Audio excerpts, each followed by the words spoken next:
당내 중진 의원들이 김건희 여사 리스크에 관련한 요구를 했는데 구체적인 방안이 있으신지, 용산에서는 당 의견을 듣겠다는 입장인데 그런 입장을 고수하시는 건지. 저는 자유민주주의 정당이고 다양한 생각을 가진 사람이 많은 의식을 강해주고 또 유능해집니다.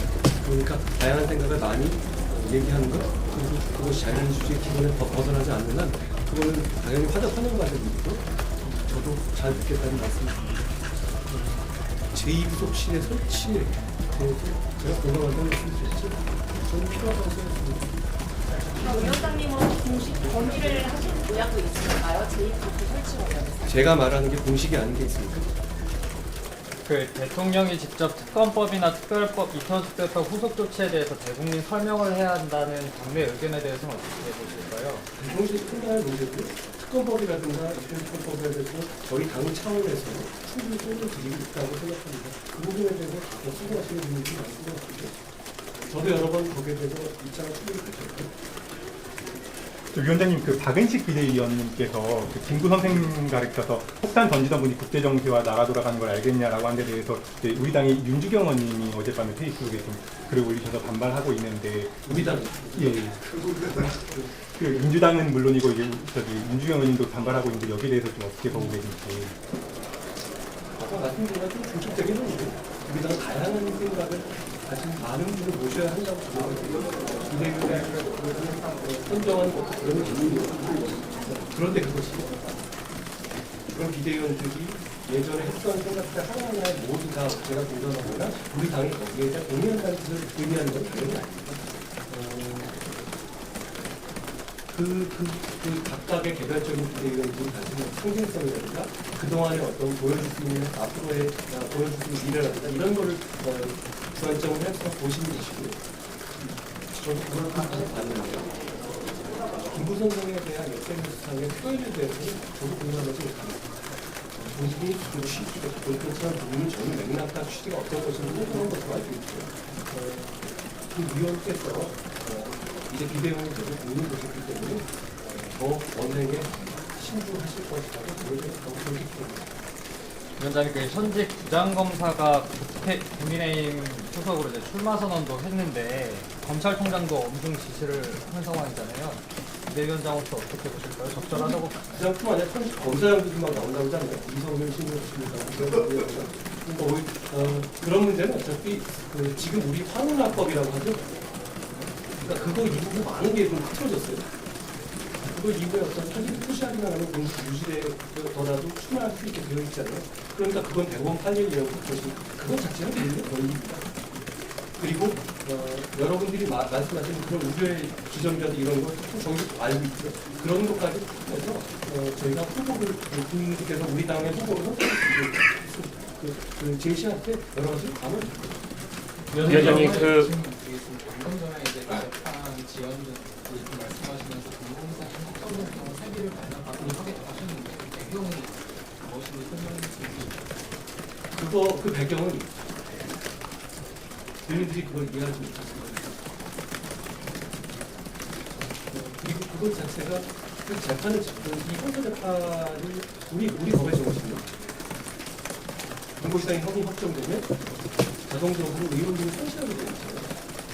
그런데 지금처럼 재판이 늘어지고 얼마든지 재판이 지금 올라가고 수준 상황에서는 실제로는 할 거 다 하고 세비가 좀 많습니까? 그렇게 다 넘길 수 있고 실제로 대부분의 많은 국회의원들이 그러고 있죠. 지금도 그러고 계시고 그런 부분에 대해서 저는 여야 진영을 막론하고 국민들께서 이해하지 못하신다고 생각합니다. 저도 정치에 오기 전에 이해하지 못하는 부분이기도 했습니다. 저는 이 부분이 조금 더 강화돼야 한다는 생각을 갖고 있었는데 다만 무죄 추정의 원칙이 있잖아요. 그러니까 재판이 되고 기소가 됐다는 것만으로 불이익을 주는 것은 헌법적 정신은 맞지 않습니다. 우리는 헌법적인 기반을 지키는 우파 자유민주주의 정당이거든요. 그러니까 저희는 그렇게는 할 수 없습니다. 그렇지만 일단 확정이 된 다음에 과거에 자기가 국민의 피 같은 세금을 받았던 이 세비를 토해내는 것, 저는 그게 법에 어긋나지 않는다고 생각하고 우리 당의 이름으로 출마하신 분들은 그런 자세여야 한다고 생각합니다. 우리 당은 적어도 그런 정도의 책임감을 국민에게 보여드려야 한다는 취지였고요. 그렇기 때문에 법을 발의한 것이고 민주당의 발의로 법이 통과되지 않는다면 법 발의하는 거 쉽잖아요. 심플해요. 그 조항 만드는 거. 우리는 적어도 우리라도 반드시 그렇게 하겠다는 허락서를 국민들 안에 또 공시합니다. 위원장님. 연빈제 1호 박상수 변호사가 여성 혐오를 가격 논란이 일으키고요. 민주당에서는 위원장한테 사과해야 된다 이렇게 얘기하는 이거 피해 호소 이런 말 하는 분들 아니에요. 그런데 제가 그걸 자세히 보진 않았습니다만 그분이 직접 쓰신 글인가요? 그건 아닐 것 같은데 그게 어떤 그 사이트를 하나 운영하시는 운영자이신데 거기에 올라온 글들 중에 이렇게 논란이 될 만한 글들이 있다는 거잖아요. 그렇게 따지면 DC 인사이드라든가 뭐 엠팍에 나오냐 엠팍 이 게시돼 있는 사람 게시를 책임지는 사람 자체가 책임져야 되는 건 아니잖아요. 그리고 그게 막 지울 수도 아마 없을 겁니다. 사실상 그런 점도 감안해서 만약에 그 박상수 변호사님이 본인이 그렇게 생각하신다. 본인이 그런 철학이다. 거기 말하는 어떤 혐오적인 발언이다. 그럼 우리랑은 같이 한다. 그렇지만 저는 그렇지 않은 걸 위원장님 한당 준비 중인 그 이준석, 이낙연, 양양자, 금태섭 오늘 회동을 하는데요. 이 제3자 연대 관련해서 좀 어떻게 보시는지 그리고 앞으로 총선에 미치는 영향을 어떻게 보시는지 궁금합니다. 저는 우리 당이 열심히 정치했거든요. 그리고 가급적이면 그렇게 구도라든가 이런 것을 해설하는 정치는 하지 않으려고 합니다. 해설은 아무리 잘해도 득점할 수 없습니다. 득점을 선수하는 것입니다. 해설의 문제가 아니라 그런 그 저한테 해설을 요구하신다고요. 그건 해설은 여러분이 하시면 됩니다. 저희는 선수로서 국민의 삶을 나아지게 하는 조치를 하고 있습니다. 위원장님, 이번에 부산 경남 지역을 어디까지 오셨습니까? 1박 2일 동안 이렇게 일정을 잡으셨는데 특별한 이유가 있는지 알고 싶고요. 안 그래도 또 부산 같은 경우에는 지금 엑스포 유치 실패에다가 이재명 대표 피습도 있었는데 그것도 또 여파가 있는지도 좀 알고 싶습니다. 부산은 제가 부산을 좋아하고 부산은 굉장히 중요한 곳이고 거기에 대해서 그리고 그 우리나라가 크게 보면 서울과 수도권이 있고 그 외에 다른 지역들이 있잖아요. 그 다른 지역들에서의 어떤 발전을 대표하는 곳이긴 합니다. 그런 곳에서 저희가 처음으로서 이 비대위가 구성된 이후에 거기서 현상 비대위를 열면서 우리가 수도권, 영원한 그리고 그 외 모든 지역에서 최선을 다하는 전국 정당이라고 보여주기 싶었다. 그런 생각을 위원장님 아까 황운학도 말씀하셨는데 현직 검사가 입당하는 것과 총선 출마하는 것이 정치적 중립 의무에 위반되는 거 아니냐 이런 비판도 나오는데요. 혹시 위원장님의 입장은 어떠신 것인지. 아까 제가 말씀드렸다시피 그 점에 대해서 여러분 판단이 있으실 거예요. 그런데 그게 법적으로는 가능하다는 걸 알게 하시죠. 법적으로 가능한데 그 점에 대한 부정적인 판단이 있을 수 있습니다. 그리고 그것도 저도 알고 있고요. 그런 점을 충분히 감안하겠다는 말씀입니다. 그런데 제가 공천을 관리하고 그리고 이 여당의 어떤 그 전체 수를 이끄는 입장에서는 어떤 특정인에 대해서 이 사람이 된다 안 된다 이렇게까지 제가 말하기에는 지금은 그렇게 복잡한 시기는 아닌 것 같습니다. 위원장님, 어제 이태원 참사 특별법 통과됐는데 대통령께서 제2후보권 건의하실 생각 있으신지랑 공관위는 내일 꾸려지는지 하나만 선택합니다. 앞에 거였거든요. 그러실 줄 알았습니다. 이태원 참사는 대단히 비극적인 일이죠. 절대로 다시 발생해서는 안 되는 것입니다. 우리 당은 절대로 그런 일이 일어나지 않아야 한다고 생각하고 그런 일을 막는데 실천적 노력을 계속할 것이라는 말씀을 드렸습니다. 위원장님 이재명 요 정도 충분해요? 그렇지만 이태원 참사에 대해서는 그동안 굉장히 많은 검찰과 그 수사 그리고 재판을 통해서 진상이 계속 드러나겠죠.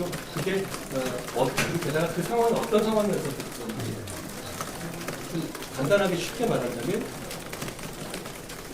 좀 부분 지역에 정말 많은 사람이 모였고 그 과정에서 인파정세를 제대로 못했고 그리고 그것을 예방하고 사후에 그 죄를 조치하는 과정에서 부족한 점이 있었고 그런 점들로 인해서 발생한 아주 비극적인 사건이라는 점, 참사라는 점에 대해서 대부분 국민들이 그 인식을 같이 하실 것 같아요. 그런데 지금 그러니까 저희는 그렇기 때문에 피해자를 진심으로 추모하고 그리고 피해를 회복하는 걸 집중하는 이태원 참사 특별법을 만들기 위해서 우리 원내에서 윤재욱 대표를 중심으로 최선을 다했습니다. 그런데 이런 사안을 가지고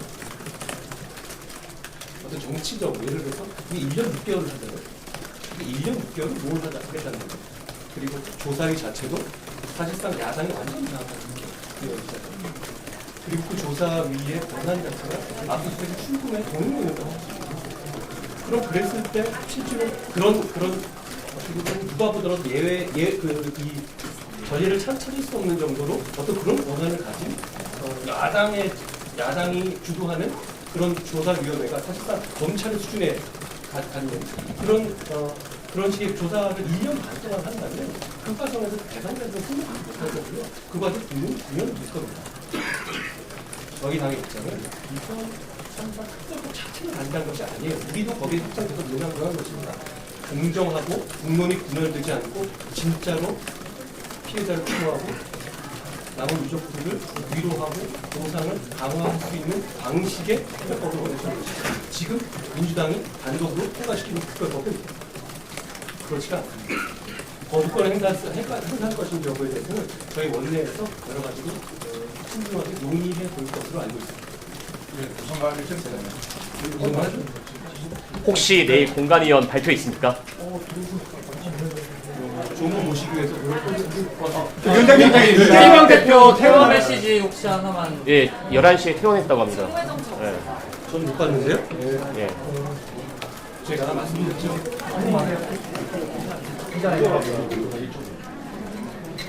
이런 식의 테러는 민주주의의 적입니다.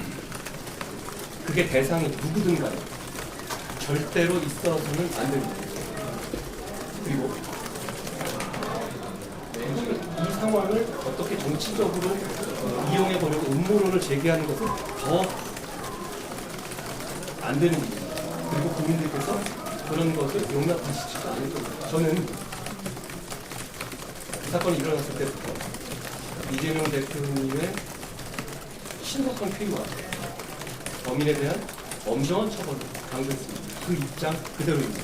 그리고 우리 당은 그런 기조 하에서 지금 여러 가지 논란들이 있죠.